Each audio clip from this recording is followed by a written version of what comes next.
avoiding the costly mistakes that many new carriers make in their first 90 days. The first 3 months are make or break for most new MCs. Avoid these pitfalls, and you'll be in a much stronger place than most new MCs out there.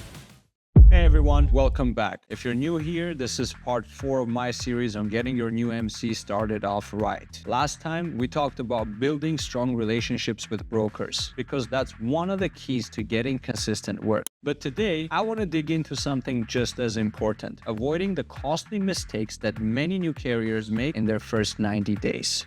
Look, I get it. The first 3 months are make or break for most new MCs. So if I can help you dodge some of these common pitfalls, that's time and money saved for you. So, mistake number 1, ignoring broker updates. Sometimes there's no big news on your end and you think it's fine to just go quiet, but here's the thing, no update is still an update. If you're delayed or even just waiting, let the broker know. Ignoring calls, text messages, or emails is a fast track to a bad reputation, and in this business, reputation is everything. I've seen brokers drop carriers entirely over poor communication. It's a simple fix. Just keep them in the loop even if there's no new info. Mistake number 2, not planning your pickups and drop-offs properly. It might sound basic, but you'd be surprised how many new MCs end up in trouble because they didn't plan for things like HOS regulations or proper route timing. If you end up running out of hours 2 hours from a delivery, you're risking delays and possibly losing that broker relationship. Mistake number 3, not reading the rate confirmation carefully. I know it can be easy to just skim and sign, especially when you're in a rush, but let me tell you, that's a risky move. A broker might mention one thing over the phone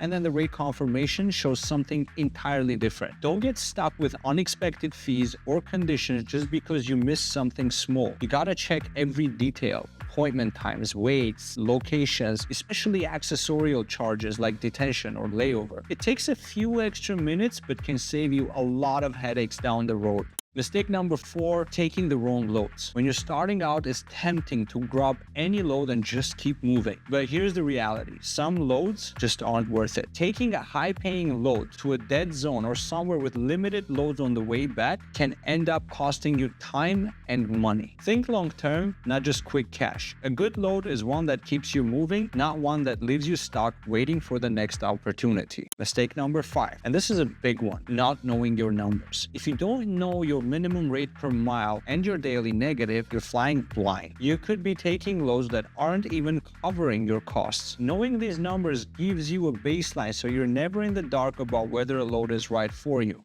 Knowing your numbers helps you make sure every mile you drive is worth it. The truth is, most new carriers make these mistakes because they don't know any better, but you don't have to. You're already ahead just by being here and paying attention to these lessons. Avoid these pitfalls, and you'll be in a much stronger place than most new MCs out there.